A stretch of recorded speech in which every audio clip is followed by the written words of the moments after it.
Bueno, lo que vamos a ver ahora es el paradigma orientado a objetos. Vamos primero a entender el por qué existe la teoría orientada a objetos, qué beneficios trae, por qué, digamos, de alguna manera es el paradigma que más ganó terreno en el mercado. Hoy gran parte de los proyectos, más allá de algunos otros enfoques, como programación funcional, etcétera, el paradigma orientado a objetos siempre de alguna u otra forma está presente y trajo, digamos, adquirió muchísimos adeptos en la comunidad de desarrollo, salvo por algunas cuestiones puntuales, justamente porque se adapta muy bien a algunas características que tiene la realidad, que tiene la complejidad de la realidad, y por eso nos permite ahorrar muchísimo tiempo y muchísimas otras cosas en la reutilización o en el mantenimiento de los productos que hacemos, ¿sí? Entonces, bien vamos a entender eso. ¿Por qué objetos? ¿Sí? ¿Por qué vamos a usar objetos? ¿Por qué nació este paradigma y por qué ganó tanto terreno? Primero, por el crecimiento de los sistemas, porque van a ver que el paradigma de objetos, una de las cosas que nos permite a nosotros es simplificar la forma en que entendemos la realidad, ¿sí? Simplificarla de una manera que nos permite escalar más, ¿sí? Entonces, nos permite, digamos, dar por sentado algunas funcionalidades, gracias a algunas características que podemos aplicar con un paradigma orientado a objetos, y pararnos sobre esa funcionalidad para escalar más en nuestro sistema y hacerlos más complejos. A medida que van creciendo, necesitan hacerse más manejables, ¿sí? Ustedes saben que, digamos, el cerebro humano, el estudio de un tal Miller, que en realidad no arrancó el estudio en base a la disciplina de los sistemas, pero sí aplica perfectamente, este tal Miller lo que determinó en su investigación es que el cerebro humano está capacitado para comprender 7 más menos 2 procesos simultáneos, ¿sí? Es decir, 9 o 5, ¿no? 7 más menos 2 depende de ciertas circunstancias y ciertas características del individuo, pero, ojo, no quiere decir conocer 7 más menos 2 cosas, sabemos muchísimas más, pero sí comprender de manera simultánea, ¿sí? Con lo cual, si nosotros tenemos que comprender un sistema muy complejo y tenemos que entender todo su funcionamiento y la interacción entre sus partes, ¿sí? ¿Qué es lo que tenemos que hacer? Primero lo que tenemos que hacer es descomponerlo, dividirlo en partes, porque todo al mismo tiempo no lo podemos entender, no lo podemos comprender, ¿sí?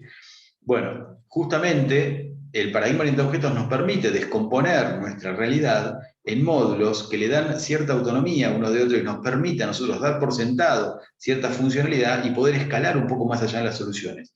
A medida que vayamos viendo algunas características hoy, o por ahí la clase que viene también, del paradigma orientado a objetos, se van a dar cuenta de qué estamos hablando con esta simplificación de nuestros modelos y esta posibilidad de escalar más, ¿sí? Bueno, a medida que los sistemas se fueron haciendo más complejos, también lo mismo. Necesitamos ordenarlo un poco y objetos viene a calzar perfectamente en ese objetivo.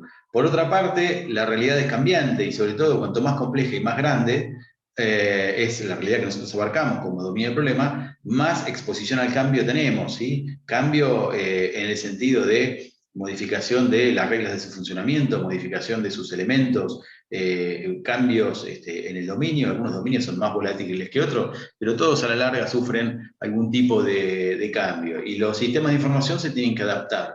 Y justamente el paradigma de objetos, una de las cosas que también facilita mucho es el mantenimiento, si es una solución bien desarrollada, con ciencia, con una buena modularidad y todos los módulos bien desacoplados. Después vamos a ver qué significa esto, pero si tenemos bastante flexibilidad en ese sentido, es mucho más fácil mantener una solución que está desarrollada con este enfoque, ¿sí? Soluciona un montón, como decíamos, problemas de mantenimiento, facilita la comunicación en equipos porque hablamos en una terminología común y no solamente en equipos técnicos, sino también multidisciplinarios, incluyendo stakeholders o representantes del cliente o del dominio, porque cuando trabajamos con objetos trabajamos con vocabulario del dominio del problema, ¿sí?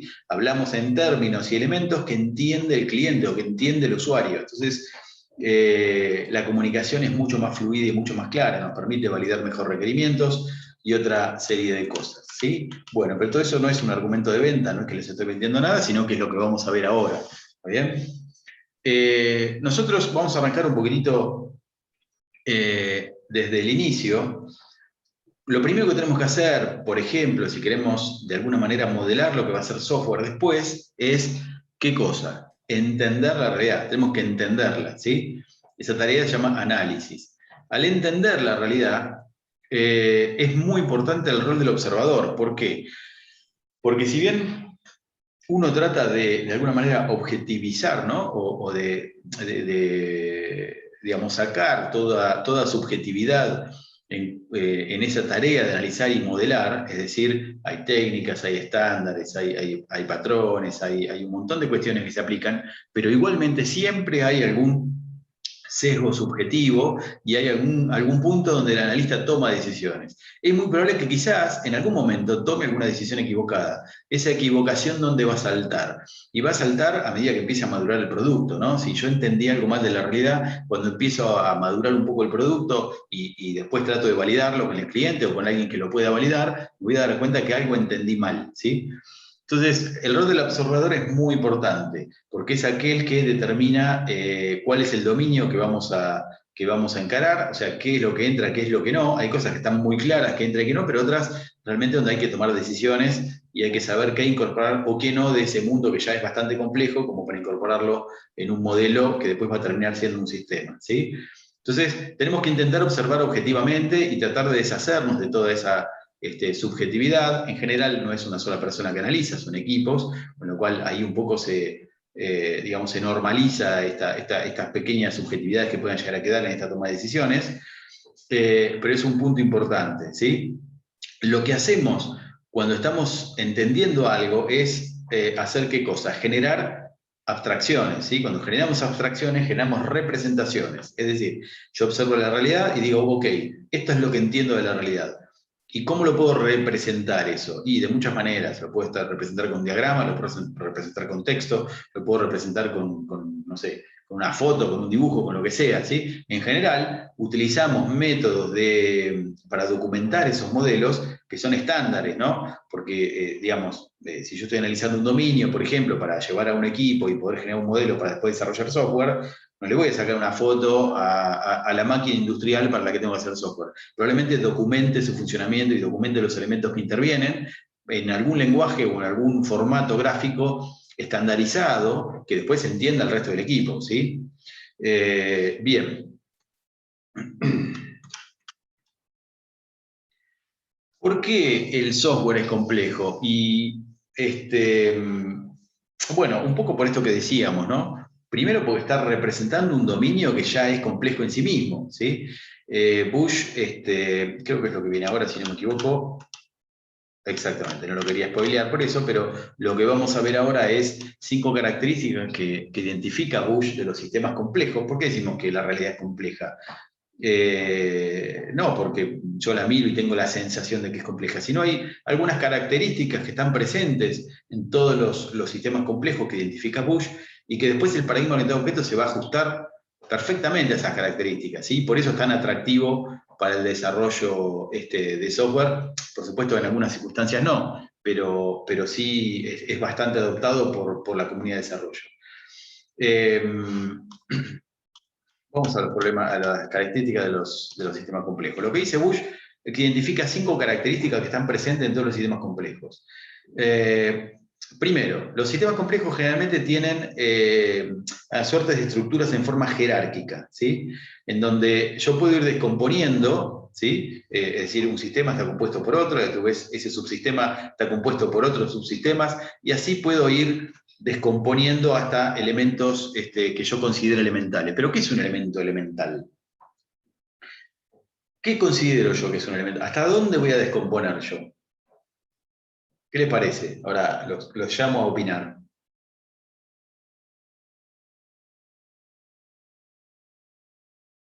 Yo soy analista, yo estoy entendiendo el dominio del problema, entonces empiezo a descomponer y veo, ok, que toda digamos, este dominio enorme que estoy viendo está compuesto por otros subsistemas. Y me meto dentro de ese subsistema y digo, bueno, ok, pero acá hay otras partes que están relacionadas. Bien, cada una de esas partes es otro subsistema, lo voy a descomponer, lo voy a descomponer. ¿Hasta dónde voy a descomponer para entender la realidad? Hasta el punto en el que se deja de relacionar con el sistema principal que estoy tratando de resolver. Exactamente. Sí, no es que sí, no con el sistema principal, porque evidentemente está relacionado porque forma parte de, pero deja de estar relacionado con el objetivo principal con el cual estoy analizando el dominio del sistema más grande, ¿sí? Si yo estoy analizando el dominio, por ejemplo, para, qué sé yo, hacer un sistema de control de tránsito, me voy a meter en quizás a descomponer cómo es todo el sistema de arterias, de avenidas y calles, cómo es el sistema de señalización, quizás me meto adentro o no, no lo sé, del funcionamiento de toda la señalería, pero probablemente no me meta dentro del circuito integrado que controla cómo funciona un semáforo, porque eso no me interesa, a mí me interesa la dinámica del tránsito, ¿sí? Puede que sí, puede que no. Quizás yo quiero controlar el tránsito, pero quizás el sistema va a incorporar un módulo de mantenimiento en los semáforos y yo necesito saber, por ejemplo, qué modelo de capacitores tiene no sé, la circuitería que cambia el semáforo. Entonces, ahí sí me meto ahí adentro. Entonces, evidentemente yo voy a ir descomponiendo hasta el punto en que a mí me sirva. Depende de para qué esté entendiendo el sistema, porque si yo me voy de mambo descomponiendo y entendiendo y descomponiendo a nivel átomo, si quiero, pierdo tiempo, porque no me sirve, no me interesa. Entonces, claramente los sistemas complejos que nosotros vamos a abordar y vamos a entender tienen esta característica de forma jerárquica, de tener un subsistema dentro de otro, dentro de otro, dentro de otro, y nosotros en teoría, en un plano teórico, podríamos ir descomponiendo casi hasta el infinito. Lo que pasa es que nosotros en algún momento paramos porque decimos, bueno, basta, hasta acá me sirve, más no me meto porque no me interesa, no voy a perder tiempo, ¿sí? Bien. Dos. Bueno, esto tiene que ver con lo que decíamos recién, exactamente, ¿sí? ¿Hasta qué componentes voy a descomponer? O sea, ¿qué es un elemento primitivo? Es un dato absolutamente arbitrario. Yo debería poder seguir, si quiero, descomponiendo hasta el infinito, ¿sí? Pero es una decisión del observador que considere un elemento como ínfimo o no, o mínimo, ¿sí? O primitivo. Bien, 3. Lo que dice Bush es que estos sistemas y subsistemas están no solamente relacionados de manera interna con sus partes entre sí, sino además están interrelacionados entre sí de manera externa, un subsistema con otro subsistema, ¿sí? Y lo que dice es que generalmente los enlaces internos de esos sistemas o subsistemas son más fuertes que los enlaces externos entre subsistemas, ¿sí? Esta es una característica bastante importante, tiene mucho que ver con algo que vamos a ver ahora en unos minutos, que nos aporta el paradigma orientado a objetos como gran potencial, ¿sí? Que son dos términos que seguramente, si alguno ya hizo esta materia, le van a sonar mucho, y si no lo hicieron, quizás también, que es el acoplamiento y la cohesión, que son dos medidas que nosotros vamos a tener de nuestro modelo para determinar si está bien diseñado, con calidad o no, ¿sí? Si es un buen diseño que hicimos o no. Tiene que ver con esta característica. Entonces, recuerden, enlaces internos de los componentes fuertes, enlaces externos entre los subsistemas más débiles, ¿sí? Después vamos a ver algún ejemplo de eso cuando veamos esta característica en el paradigma. Por ahora lo único que estamos viendo son características de sistemas complejos, no sistemas de información, sino sistemas complejos en general, porque todo es un sistema, ¿sí? Como les dije recién, no sé, el sistema urbano, el sistema eléctrico, el sistema de qué sé yo, de impuestos, un sistema social, todo es un sistema, todos son elementos que están relacionados y tienen algún objetivo común, ¿sí? En la realidad, de eso estamos hablando. ¿Podrías repetir los enlaces, por favor? ¿Cómo? Sí, podrías repetir lo de los enlaces con los componentes fuertes y sí, lo que mencionas recién. Sí, claro. Nosotros tenemos sistemas y subsistemas, ¿sí? Dentro de cada uno de los sistemas o subsistemas, ¿sí? Depende de qué punto lo veamos, nos metemos en un sistema, por ejemplo, los vínculos internos de sus elementos tienen vínculos fuertes, ¿sí? Entre sí, tienen una relación más fuerte. Y los vínculos externos entre los subsistemas son más débiles, ¿sí? A ver, vamos a ver si podemos poner algún tipo de ejemplo.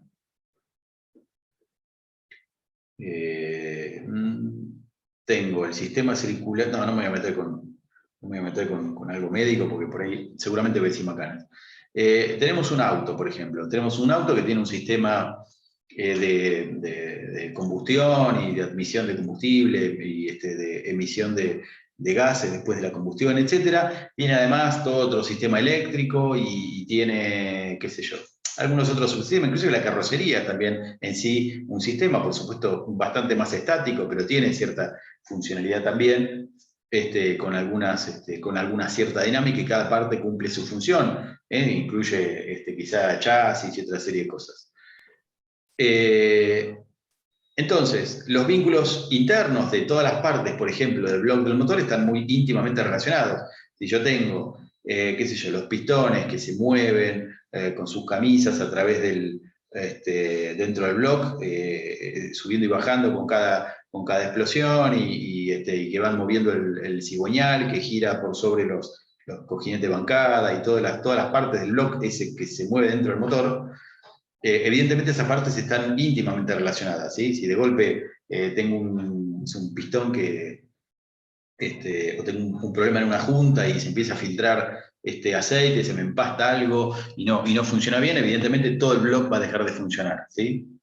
Después tengo el sistema eléctrico del auto, que tiene que ver con la señalización, las luces, inclusive el arranque del motor. Bueno, ahí tengo un vínculo fuerte, porque evidentemente el sistema eléctrico también provee de electricidad para disparar la combustión en cada uno de los cilindros, ¿no? Independientemente de eso, los elementos de todo el circuito eléctrico están relacionados, ¿sí? Digamos, por ahí tengo un problema de batería y evidentemente va a dejar de funcionar las luces y van a dejar de funcionar un montón de cosas. Quizás también tenga problemas en el motor, pero digamos, porque ahí sí justamente tengo un vínculo fuerte. Pero en general, las partes del circuito eléctrico están muy relacionadas entre sí, las partes del motor están muy relacionadas entre sí, pero el sistema eléctrico con el motor está solamente relacionado con eso, con la chispa digamos, del encendido de cada uno de los pistones, ¿sí? Pero, por ejemplo, que le funcione o no le funcionen las luces, o que le funcione o no funcione la bocina o el estéreo, o que pueda prender la luz interior o no, o lo que fuera, que tiene que ver con el sistema eléctrico, no tiene tanta relación con el motor, el auto quizás sigue funcionando, o por ahí se me funde el motor, pero todavía puedo, en el medio de la ruta, en la banquina, con el motor fundido, y nada, me pongo de buen humor y pongo el estéreo, y nada, me pongo una cumbia al taco y me olvido que se me fundió el motor. Es decir, sigue funcionando. Quiero decir, son dos subsistemas que tienen una relación fuerte interna de cada una de sus partes, pero una relación más débil entre ellos. No sé si fue un buen ejemplo, pero bueno, no sé si se entendió con eso. Sí, clarísimo, gracias. Bueno, me alegro. Entonces, esta característica es importante, porque ustedes van a ver que el paradigma de objetos casi como que la abraza y la hace suya, y en la misma implementación vamos a observar esto, ¿sí? Que es muy claro. Y además esto nos abre la puerta a algunas características que tienen muchísimo que ver con la reutilización. Y todos saben que todo aquello que yo reutilice me ahorra tiempo, y si me ahorra tiempo, me ahorra plata, porque son horas hombres, ¿sí? Con lo cual, la reutilización y la facilidad de mantenimiento son dos características que cualquier desarrollador busca mucho, ¿sí? Bien. Ok, vamos a la cuarta. Estos sistemas están compuestos generalmente por unas pocas clases o elementos, ¿sí? Que se recombinan entre sí para formar estructuras más complejas, ¿sí? Con lo cual, si yo logro identificar esas partes, me es mucho más simple a mí definir una estructura más compleja a partir del elemento simple que recombino, ¿sí? A ver, vamos a ir a un ejemplo muy abstracto, ¿sí? Después por ahí buscamos algún ejemplo menor, pero imagínense que yo necesito, en un sistema tan abstracto como el sistema geométrico, necesito representar círculos, por ejemplo, rombos y triángulos, ¿no? Entonces digo, bueno, ok, yo voy a identificar y describir algo que es un círculo, y después me voy a dedicar a describir lo que es un cuadrado, o un rectángulo, y después me voy a concentrar en describir lo que es un círculo. Pará, me dicen, pero pará, ¿por qué no te concentras en describir lo que es una línea? Y punto. Si con describir lo que es una línea ya está, ya tenés armado el sistema. Después lo recombinás y haces lo que quieras. Si querés haces un pentágono también, o sea, uno dibuja lo que quiere con eso. Perfecto, buenísimo. No, pero pará, en vez de la línea, ¿por qué no definís lo que es un punto? Entonces, uno define lo que es un punto, que es el encuentro un punto donde se cruzan dos líneas, etcétera. Defino lo que es un punto. Si estamos hablando de, no sé, por ahí de alguna pantalla, defino que es un conjunto de coordenadas x, y y le doy alguna tonalidad en particular, si va a ser negro o lo que fuera. Entonces defino lo que es un punto. Y en base a eso, después, se me abre un montón de posibilidades. Puedo definir las líneas, puedo definir las figuras, puedo definir lo que quiera. Eso es un poco lo que indica esta característica, que en estos sistemas complejos generalmente podemos identificar de alguna manera algún elemento que se repite mucho en todo el dominio, de manera así, recomponiéndose entre varios de ellos para formar estructuras más complejas, ¿sí? En el momento en que yo identifico ese elemento, se me abren las puertas a una simplificación importante en mi modelo, ¿sí? Y la última es que todo sistema seguramente evolucionó de uno anterior, ¿sí? Siempre, todo sistema evolucionó de uno anterior. Y no estamos hablando digamos, de sistemas software solamente, sino cualquier tipo de sistema. Siempre todo sistema evolucionó de uno más primitivo. Llega un punto en donde, por supuesto, esa evolución genera una complejidad, sobre todo si es un sistema ad hoc diseñado para algo en particular, donde hay que volver a empezar y partir de cero, ¿no? De algo más simple para que vuelva a funcionar. Eso pasa con todo, no solamente con el software, que es muy claro, sino con otras cosas, ¿no? Cuando no estaría mal, por ejemplo, que hagan eso con el sistema tributario de la Argentina, que está tan emparchado con impuestos de emergencia y con excepciones y con deducciones y con parches y resoluciones y disposiciones, que algún día estaría bueno que a alguien se le ocurra, che, muchachos, borremos todo, empecemos de cero, pongamos 2 impuestos y nada más, ¿sí? Pero bueno, los sistemas van evolucionando, se van de alguna manera evolucionando y emparchando, y llega un momento en donde evidentemente hay que tomar alguna decisión. Bien, ¿hasta acá alguna duda, chicos? No, por ahora todo bien. Bueno, No. vamos con las relaciones, chicos, entonces.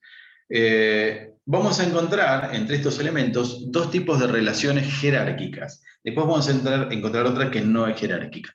Pero dentro de las relaciones jerárquicas encontramos una que le llamamos parte de, ¿sí? Donde algún elemento forma parte de otro, y otra relación que es un, ¿sí? El parte de determina que un elemento o más de un elemento forman parte de otro, ¿sí? Por ejemplo, los alumnos forman parte de una clase. La clase está compuesta por alumnos, ¿sí?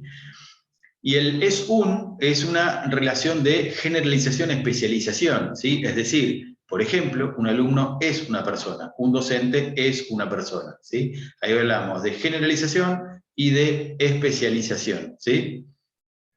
Donde decimos que el género es la persona y la especie es el alumno, ¿sí? O el docente. No binario, ¿verdad? ¿Cómo? Género no binario.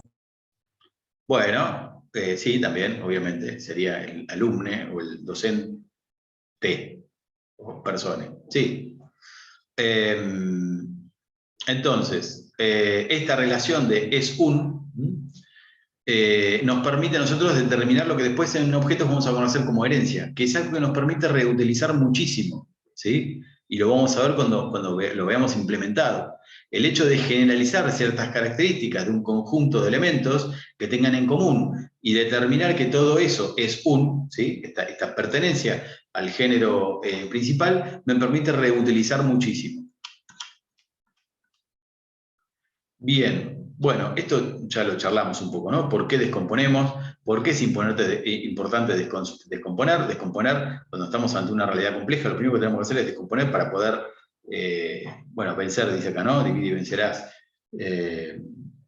Decía Julio César, pero es verdad, frente a un sistema complejo, lo primero que tenemos que hacer es dividir. Lo importante de acá es entender cuál es el enfoque de esa división, ¿sí? De esa descomposición. Una cosa es descomponer de una manera algorítmica, o sea, concentrarse en los algoritmos, en los procesos, en las transformaciones de datos de un sistema complejo, y otra cosa es concentrarse en los objetos, las cosas que estoy viendo, ¿sí? Un producto, un cliente, una compra, esos son elementos. Y después entender cada uno de esos elementos, qué tienen, qué pueden hacer, cómo se relacionan, etc. Pero nosotros partimos descomponiendo de manera orientada a objetos, y eso nos permite generar modelos más claros, ¿sí? más por lo menos cercanos al vocabulario del dominio del problema y algo que nosotros vemos, ¿sí? Cotidianamente en esta realidad compleja. Entonces, decíamos al principio de todo que nosotros tenemos estas tres disciplinas: el análisis, el diseño y la programación, ¿sí? El análisis, como decíamos al principio, no es otra cosa más que entender. ¿Qué hacemos cuando estamos analizando? Estamos entendiendo, ¿sí? Entendiendo algo, ¿sí? Entendiendo alguna realidad que estamos abordando, y generalmente ahí generamos un modelo de dominio. Un modelo de dominio es esa representación, de alguna manera, con algún modelo estándar, de lo que nosotros entendemos de la realidad. Cuando estamos diseñando, lo que estamos haciendo es proponiendo un modelo, por supuesto, basado en ese modelo de análisis, porque no podemos diseñar algo totalmente diferente a lo que analizaron, porque nos estamos yendo por las ramas, nos estamos desviando del objetivo principal de toda esta tarea de desarrollo de software orientado a objetos. Pero sí, evidentemente, descomponemos y recomponemos un poco ese modelo de análisis, encontrando estructuras, ¿sí?, que sean eficientes para lo que después va a ser un software, ¿sí? Proponemos una especie de modelo pensado en el software. El modelo de análisis es un modelo pensado en el dominio, el modelo de diseño es un modelo pensado en el software, ¿sí? Y después en la programación lo que hacemos es traducir ese modelo pensado en el software en justamente software, o sea, en código ejecutable, ¿no? Con las técnicas adecuadas de programación orientada a objetos, que es justamente lo que venimos a hacer acá en esta materia. Bien, elementos del modelo orientado a objetos. Vamos a elementos que están presentes en este paradigma, y van a ver que muchos de estos tienen mucho que ver con estas características de los sistemas complejos, ¿sí? Los elementos fundamentales del paradigma orientado a objetos son abstracción, encapsulamiento, modularidad y jerarquía. ¿Qué es la abstracción? A ver, yo hace un ratito lo mencioné, pero vamos a tratar de hacer un poquito más movida la clase y que me contesten ustedes. ¿Qué les parece que es abstraer? ¿Qué es una abstracción?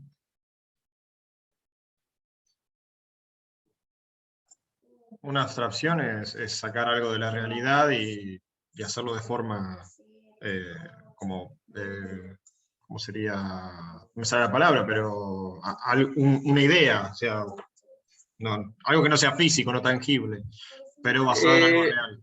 Yo no pondría la palabra tangible, porque nosotros podemos estar abstrayendo algo que ya no era tangible en la realidad. Por ejemplo, una compra. Ah, también.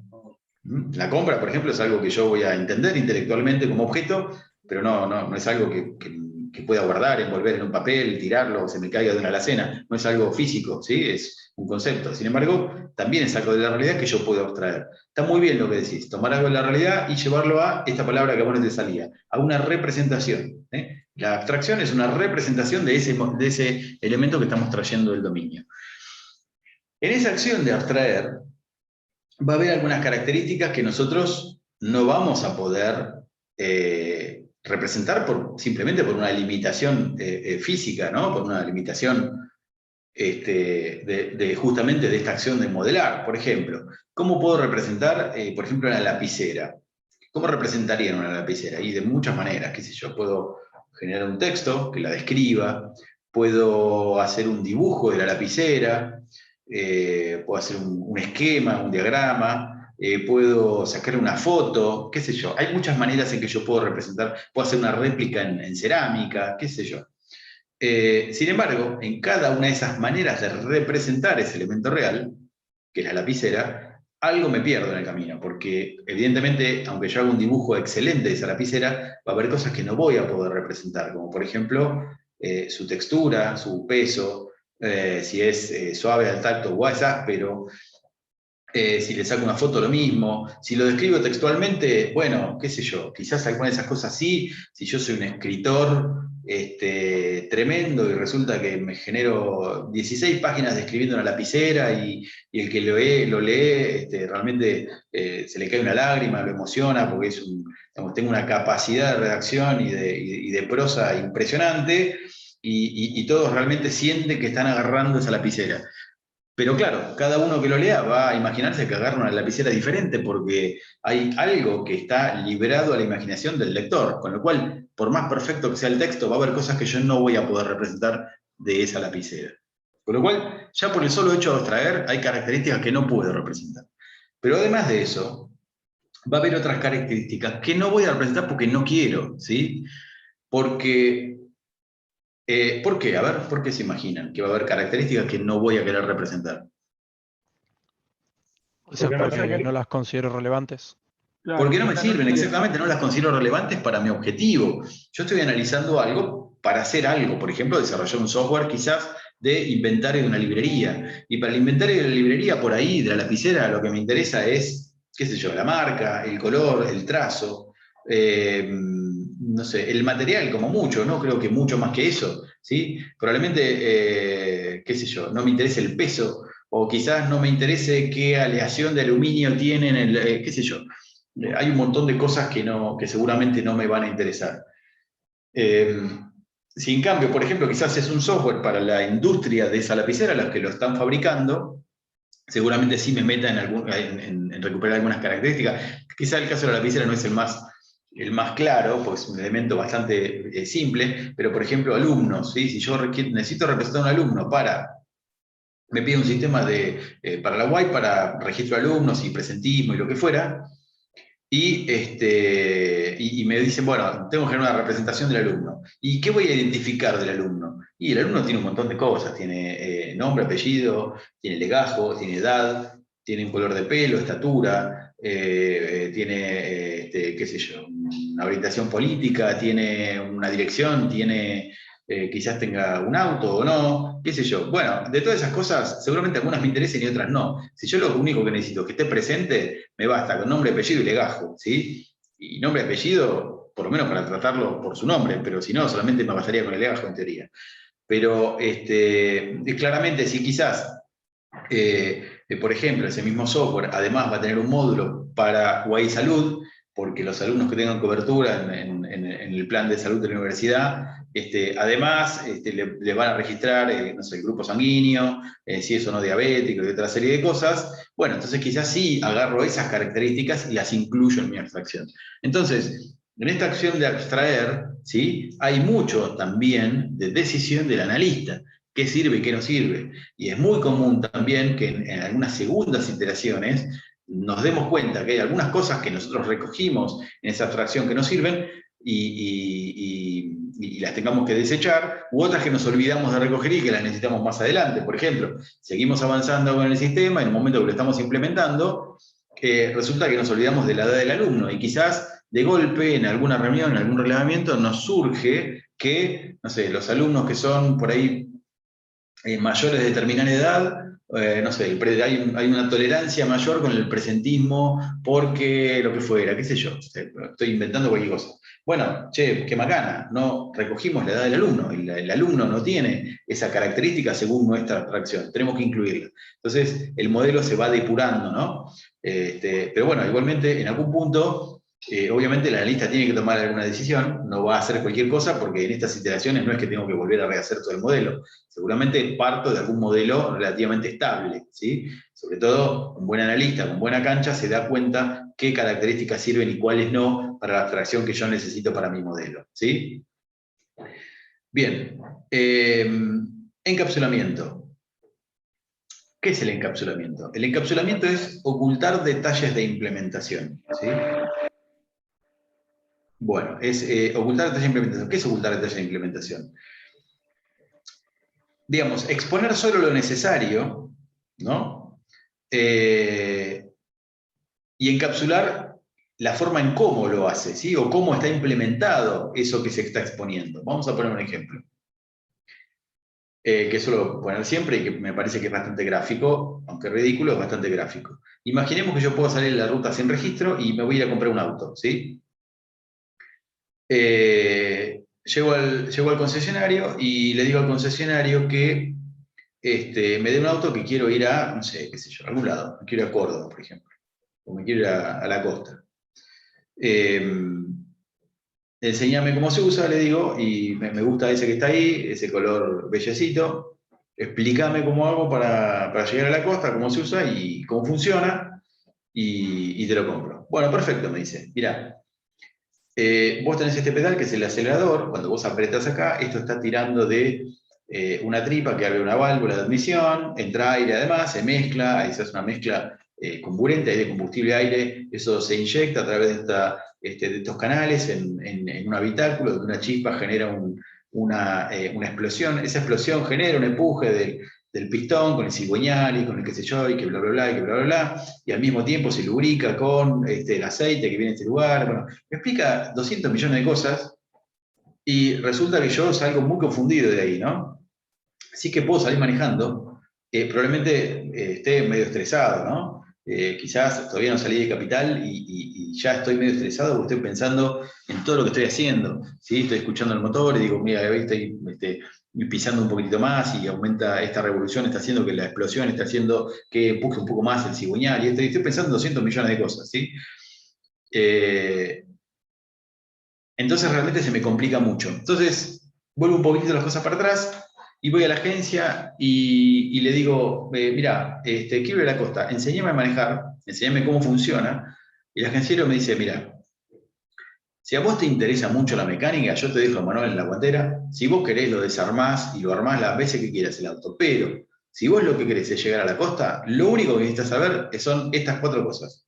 Tenés un pedal que es el del acelerador, otro que es el embrague, otro que es el freno, acá tenés la palanca de cambio, el volante que te marca la dirección, mantenelo más o menos centrado en la ruta, y me explica 2 o 3 cosas más, el medidor de nafta, el velocímetro y la tapita para cargar nafta. Con esas cosas llego a la costa tranquilo. Evidentemente es mucho más relajado manejar de esa manera, ¿sí?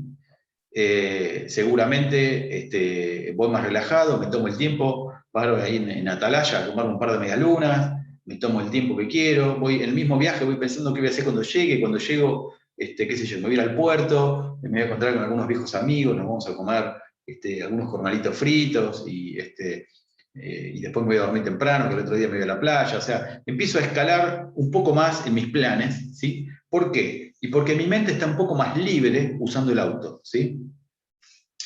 Eso es básicamente el encapsulamiento. ¿Qué pasó ahí? El motor, ¿es un secreto cómo funciona? Digamos, viene sellado y soldado el capó y no puedo tener idea. ¿Es que alguien tiene miedo de que yo me robe cómo funciona el auto? Lo mismo pasa con el código. No es que estoy protegiendo código por una cuestión de propiedad intelectual. Lo que estoy haciendo es simplificándole la vida al que lo va a utilizar. Si yo de golpe programo una clase, por ejemplo, que yo le digo, si vos le invocás este método, te genera un balance, ¿sí? ¿Cómo genera el balance? Por supuesto, asumimos que esa clase está aprobada y ya se utilizó mucho y ya se comprobó que funciona bien, está bien implementado.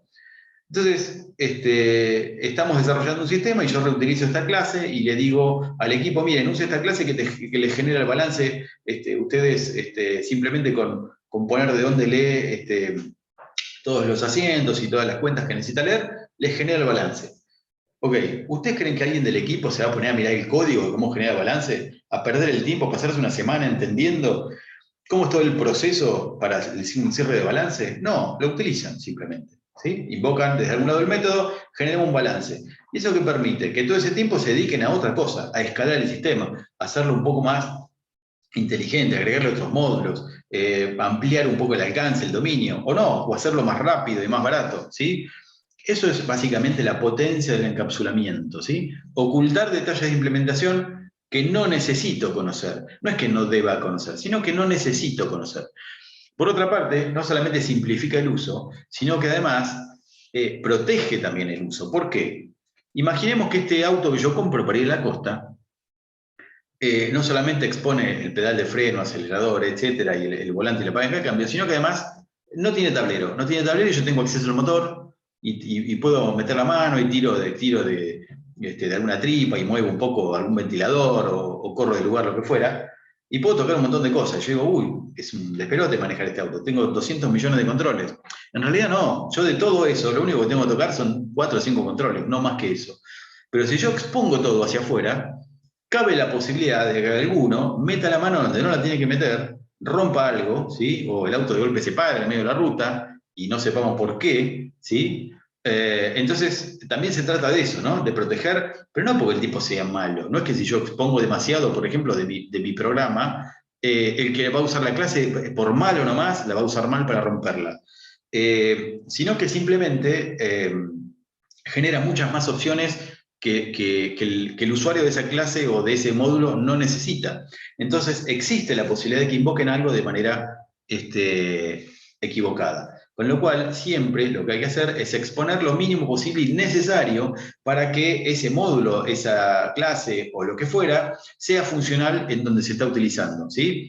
Evidentemente, tengo que exponer lo necesario. Si yo me compro un auto que no tiene acelerador, ¿sí? Me dice, no, está encapsulado el acelerador. Está bien, digo, pero ¿cómo manejo? No puedo acelerar. No, bueno, pero es por el encapsulamiento, yo oculto detalles de implementación. No, le digo, pero me estás ocultando algo que yo necesito. Ok, eso no. Evidentemente tengo que exponer lo que sí se necesita, pero nada más que eso. Eso es básicamente el encapsulamiento y nos otorga una potencia muy importante en los modelos orientados a objetos, justamente porque nos permite escalar el software, mantenerlo más fácilmente, ¿sí? Simplificar la implementación, reducir costos, tiempo, un montón de cuestiones, ¿sí? Bueno, ese concepto se entendió, chicos. Sí, perfecto. Sí. Bueno, Sí, profe. si les parece, vamos a hacer una cosa, porque vamos a... Sí. Bien. El otro elemento fundamental, la modularidad, está muy vinculado con esas características. ¿Se acuerdan que habíamos dicho que las relaciones internas entre los elementos de un sistema eran más fuertes y las externas más débiles? ¿Sí? Bueno, la modularidad justamente es una característica que se da cuando tenemos un bajo acoplamiento y una alta cohesión, ¿sí? O sea, un modelo que tenga un alto nivel de modularidad implica que tiene bajo acoplamiento y alta cohesión. ¿Qué significa cada una de estas cosas? El acoplamiento es la medida de la fortaleza de las relaciones externas de cada módulo, ¿sí? Con otros. ¿Está bien? Esto es lo que tenemos que tratar de tender a reducir al máximo posible, ¿sí? Este acoplamiento. Y la cohesión es la coherencia interna que tiene cada uno de esos subsistemas, es decir, la relación íntima que tienen los elementos internos. Vamos a poner un ejemplo. Logramos tener bajo acoplamiento cuando logramos que los módulos interactúen, o hablando ahora, por ejemplo, de clases, que ahora vamos a ver exactamente cuál es el concepto, ¿no? Ahora, de clases, pero que estos módulos interactúan entre sí sin tener demasiado conocimiento uno del otro, o sea, sin depender demasiado uno del otro. ¿Por qué? Porque si dependen mucho uno del otro, lo que me va a perjudicar o lo que me va a complicar es la reutilización. ¿Por qué? Vamos a poner un ejemplo. Vamos a suponer que yo tengo un modulito que me encripta información, ¿sí? Me la hace ilegible, ¿sí? Le aplica algún proceso criptográfico y me la hace ilegible. Entonces, yo necesito en mi sistema, porque así me lo pidieron, que los datos de un alumno, por ejemplo, ciertos datos estén encriptados, no sé, la dirección, el teléfono, el email, por una cuestión de protección de protección de los datos de contacto o alguna otra cuestión. Entonces resulta que yo a mi módulo le hago un método de encriptar y le paso como parámetro un alumno. Entonces me encripta los datos del alumno que necesito encriptar y me devuelve el alumno con esos datos ilegibles. ¿Sí? Perfecto. Lo implemento de esa manera y resulta que después me piden, en otro contexto, para otro proyecto, me dicen, mira, un proyecto no sé, un sistema de producción, por ejemplo, para una industria, me dice, mira, nosotros la fórmula o los procedimientos y toda nuestra forma de producir los productos es un secreto industrial, tenemos muchos años trabajando en esto y queremos que no lo lea nadie excepto las personas autorizadas. Con lo cual nosotros queremos que del producto las características de su producción estén encriptadas, ¿sí? Por ejemplo.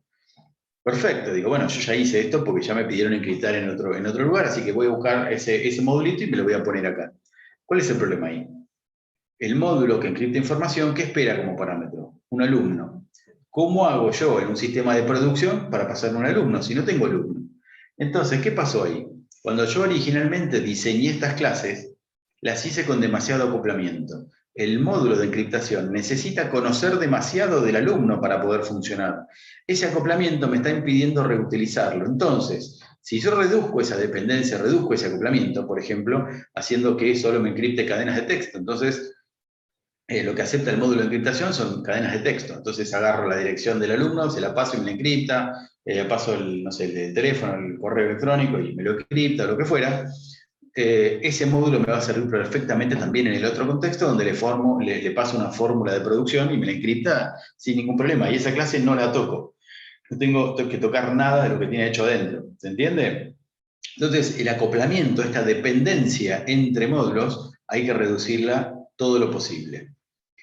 Por otro lado, la cohesión es la coherencia interna, la especificidad funcional interna que tenga. O sea, cada uno de sus miembros, todo lo que esté formando ese módulo o esa clase, tiene que tener una coherencia en torno a un objetivo en común. Por ejemplo, si tengo este módulo, de nuevo, que lo que hace es generar procesos criptográficos, seguramente le ponga algún método para encriptar algo con un algoritmo triple D, otro método para encriptar algo con, qué sé yo, cualquier otro algoritmo, aplicar un RSA o lo que sea, otro método para aplicar un hash, son distintas técnicas criptográficas. Pero si yo de golpe, por ejemplo, le pongo un método mandar email, o le pongo otro método, por ejemplo, no sé, realizar compra o cerrar balance o lo que sea, evidentemente son responsabilidades que no le caben a ese módulo, y entonces está siendo poco cohesivo, poco específico, tiene elementos internos que no están fuertemente relacionados entre sí, ¿sí? Está siendo demasiado heterogéneo. Eso también me complica la reutilización, porque cuando yo me la llevo a otro lado, me estoy llevando un montón de cosas que no me sirven, que no necesito, y que inclusive pueden llegar a hacer que funcione mal ese módulo en otro contexto, ¿sí? Entonces, ¿qué es un sistema con alto grado de modularidad? Es un sistema o un modelo que está generado con baja cohesión, perdón, con alta cohesión y con bajo acoplamiento, ¿sí? Es decir, baja dependencia entre los módulos y una fortaleza interna o coherencia interna de cada uno de esos módulos con una alta cohesión.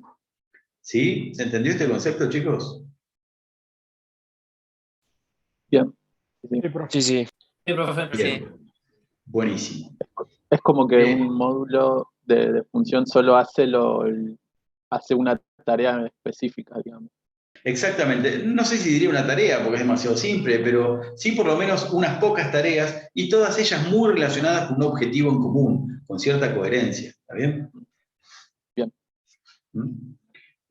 Bien. Y por último, la jerarquía, de la cual ya hablamos, ¿sí? Esta jerarquía que se da en cadenas de dependencias tipo género-especie, donde podemos decir que algo es un, y es un, y es un, y así generamos una jerarquía, ¿sí? El automóvil es un medio de transporte terrestre, y el medio de transporte terrestre es un medio de transporte, y el medio de transporte es siempre algo más, ¿sí? Y podemos ir generalizando. Entonces, se dan generalmente estas jerarquías también, y está presente en el modelo orientado a objetos, en el cual podemos, por ejemplo, estas jerarquías tipo árbol, descomponerla de manera canónica, de esta manera que es lo que acabo de hacer, o sea, agarrar una fila de sucesión de es un, y expresarla de esta manera lineal, ¿sí? Porque el árbol tiene muchas dependencias que se van abriendo, pero esta descomposición canónica significa eso, agarrar un nodo final, un nodo hoja, y hacer toda la ruta hasta el nodo raíz y ver cuál es todo el linaje de un objeto en el cual puedo decir es una especie de este género, que a su vez es una especie de este género, que a su vez es una especie de este género, ¿sí? Bien, y elementos secundarios del modelo orientado a objetos son tipos, concurrencia y persistencia, ¿sí? Tipos, el principio de tipos, lo que dice es que dado un elemento, ¿sí? Dado un objeto del cual yo puedo decir que pertenece a un tipo determinado, ese tipo no lo puedo intercambiar, o al menos no lo puedo hacer, ¿sí? Al menos lo podría hacer, pero con ciertas limitaciones. ¿Qué estoy queriendo decir? Que si yo tengo algún objeto, algún elemento, y yo digo, esto es de este tipo, obviamente previamente definí lo que es ese tipo, ¿no? Si yo digo, por ejemplo, toda silla es un elemento que tiene por lo menos 3 patas para tener cierta sustentabilidad, una superficie que permita a un ser humano apoyarse, Ni siquiera voy a decir que tenga respaldo. Bueno, sí, porque si no sería un banco. Bueno, tiene un respaldo donde permite reclinar la espalda. Tiene tal característica, tal otra. Entonces describo lo que es una silla. Resulta que voy al living de mi casa y me encuentro varias sillas de distintos tipos, etcétera. Y digo, bueno, esto que está acá es una silla. Si yo digo que un objeto es determinado tipo, ese tipo no lo puedo intercambiar libremente. No puedo decir, bueno, no, ahora no es una silla, ahora es una pelota, ¿sí? ¿Está bien? Y si puedo cambiar ese tipo, lo puedo hacer, pero con cierta limitación. ¿Por qué lo podría hacer con cierta limitación? Porque quizás estoy cambiando de tipos que forman parte del mismo linaje de esta jerarquía. Por ejemplo, puedo decir, esto que está acá es una silla. Y después digo, no, voy a decir que esto que está acá es un mueble. Sí, es verdad. ¿Estoy cambiando de tipo? Sí, estoy cambiando de tipo, pero relativamente, porque me estoy moviendo dentro del mismo linaje, ¿sí? Porque es una silla, pero a su vez la silla es un mueble, ¿no? Ok. Entonces, eso es lo que dice la teoría de tipos, que dada la pertenencia de un objeto a un tipo determinado, ese tipo no se puede intercambiar con otro, ¿sí? Al menos no sin ciertas limitaciones. Bien, la concurrencia. ¿Qué es la concurrencia? La concurrencia es la posibilidad de que exista más de un objeto activo de manera simultánea, ¿sí? ¿Está bien? Es decir, en un modelo de unidad de objetos nosotros tenemos que asumir que existe la posibilidad que en esta orquesta de objetos colaborativos que van a colaborar unos con otros para llevar a cabo un objetivo común, que es hacer que el sistema cumpla con las funciones que tiene que cumplir, ¿sí? Está la posibilidad de que más de un objeto esté activo de manera simultánea. Esa concurrencia es una característica que hay que tener en cuenta siempre, porque esa concurrencia muchas veces requiere cierta sincronización o cierta coordinación para garantizar exclusión mutua de elementos que compitan por un mismo recurso. Eso lo vamos a ver más adelante, ¿sí? Pero es una característica del paradigma de objetos, la concurrencia. Y la persistencia, que es la capacidad que tiene un objeto de persistir, su estado, ¿sí? Aún después que desaparezca su creador. ¿Qué quiere decir esto? No lo piensen en términos técnicos, no lo piensen en términos de base de datos, no lo piensen en nada por el estilo, simplemente quédense con el concepto de persistencia, que los objetos de alguna manera requieren poder persistir su estado en el tiempo, ¿sí? Porque si todos los objetos tuviesen su estado volátil, más allá de que después vamos a ver técnicamente de qué estamos hablando cuando hablamos de estado, ¿no? Pero los valores de un objeto determinado, el estado en un momento determinado, yo debería poder guardarlo y persistirlo en el tiempo como para que tenga coherencia el funcionamiento de mi modelo, ¿sí? Bien, bueno, acá estaba todo descrito, vamos a pasarlo de largo porque ya lo explicamos. La modularidad, jerarquía, tipos. Bueno, sobre tipos no mencioné esto, los tipos de ligadura, estática y dinámica. ¿Qué significa esto? ¿Sí? O temprana y tardía. La ligadura es, a ver, ¿cómo lo podría decir de la manera más simple posible? La ligadura es la identificación que puedo hacer yo de un objeto con un tipo determinado. Esa identificación concreta la puedo hacer de manera temprana o de manera tardía, ¿sí? Vamos a poner un ejemplo bien básico, bien ridículo, que no tiene nada que ver con el paradigma de objetos, pero que por ahí aclara un poco este asunto. Si a mí me dicen, por ejemplo, mira, te voy a regalar, qué sé yo, este libro, ¿sí? No sé, las historias de lo que sea, de Pulgarcito, escrito tal, versión tal, etcétera. Tomá, acá te lo doy. Yo ya sé lo que me están dando. Me están dando un libro de cuentos, conozco el género, conozco un montón de cosas, ¿sí? ¿Está bien? Eso es ligadura temprana. Yo tengo algo que sé lo que es, ¿no? Ahora, si me dan algo envuelto en un papel, por ejemplo, ¿sí? Me dicen, tengo un regalo para vos, feliz cumpleaños, Leonardo, y yo puedo empezar a adivinar algo, puedo empezar a tantearlo, puedo tener alguna idea, pero en realidad, hasta que no lo abra, no voy a saber qué es. Eso es ligadura tardía. Eso lo podemos lograr en objetos. Justamente, si hacemos mención de los tipos genéricos, ¿sí? Y el tipo concreto más específico lo conocemos de manera más tardía. Por ejemplo, si yo digo que, no sé, en un módulo, por ejemplo, voy a meter productos en una compra, ¿sí? Evidentemente va a entrar algún producto, pero ¿qué pasa? El producto en sí no es nada. ¿Qué es un producto? Y es un, no sé, vendo ropa, es un pantalón, es una camisa, son medias, eso es un producto. Entonces, cuando me llega un producto ahí, yo todavía no sé lo que es, ¿sí? Hasta que lo reciba y diga, ah, ok, esto es un pantalón que están comprando, ¿se entiende? Es decir, el tipo específico lo conozco de manera tardía. Eso es un poco el concepto de ligadura temprana o ligadura tardía. Si yo desconozco, o mejor dicho, si ese conocimiento del tipo concreto lo tengo de manera anticipada o lo tengo de manera tardía. ¿Sí? ¿Está bien? Perfecto. Bien. Ok.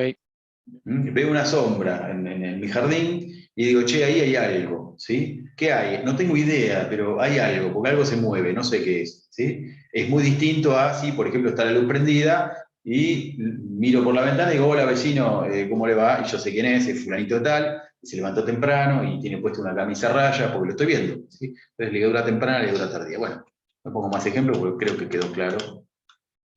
Y la concurrencia, que ya dijimos de qué se trata, y la persistencia también, ¿sí? Bien. Bueno, entonces, resumiendo, nosotros tenemos una realidad compleja que nosotros observamos, donde tenemos n objetos reales, ¿sí? Objetos que nosotros observamos y reconocemos, ¿sí? El observador genera una abstracción, una representación, ¿sí? Y esa abstracción tarde o temprano la terminamos transformando en una clase. Esa clase representa un tipo. Entonces, después, un objeto determinado, podemos decir que es de tal tipo, ¿sí? En definitiva, cuando estamos creando una abstracción y definiendo una clase, estamos definiendo un tipo para una cantidad de objetos de esa realidad compleja que comparten cosas en común. En esa realidad nosotros vemos muchas cosas que tienen 3 o 4 patas y donde la gente se sienta y reposa la espalda, y decimos, bueno, todo esto tiene características que son similares. Vamos a definir un tipo silla y voy a decir que la silla tiene este atributo, este atributo, este atributo, este atributo y puede hacer tal y cual cosa. Entonces puedo definir un tipo, ¿sí? Y si después me choco con otra silla, puedo mirar esas características y decir, ah, esto es de este tipo, ¿sí?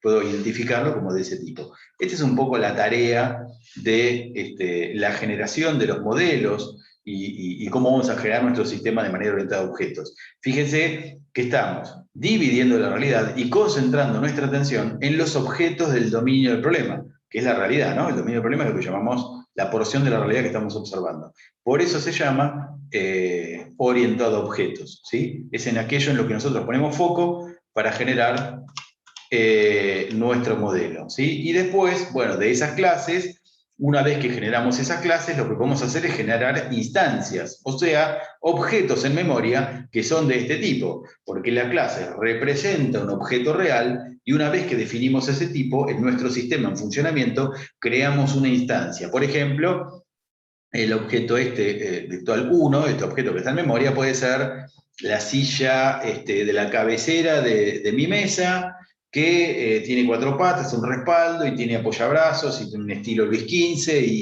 y qué sé yo, y tiene un rayón al costado, porque me pasaron el changuito y lo rayaron. Entonces es esa silla y no otra. Ese es un objeto. El objeto es una instancia de la clase, ¿sí? Muchos objetos, instancias de la misma clase, son del mismo tipo y van a tener características similares, ¿sí? Es decir, una silla puede ser de madera, otra de metal, otra más alta, otra más baja, pero todas van a tener un respaldo, todas van a tener cantidad de patas que no va a ser nunca menor de 3, todos van a compartir cierta cuestión en común, que es lo que va a estar definido en la clase que define el tipo, ¿sí? Bien, chicos, con esto cerramos toda esta introducción al paradigma y quisiera saber si quedó alguna duda o quieren que Por mi parte no. que volvamos a explicar algo. No, por mi No, parte tampoco. bastante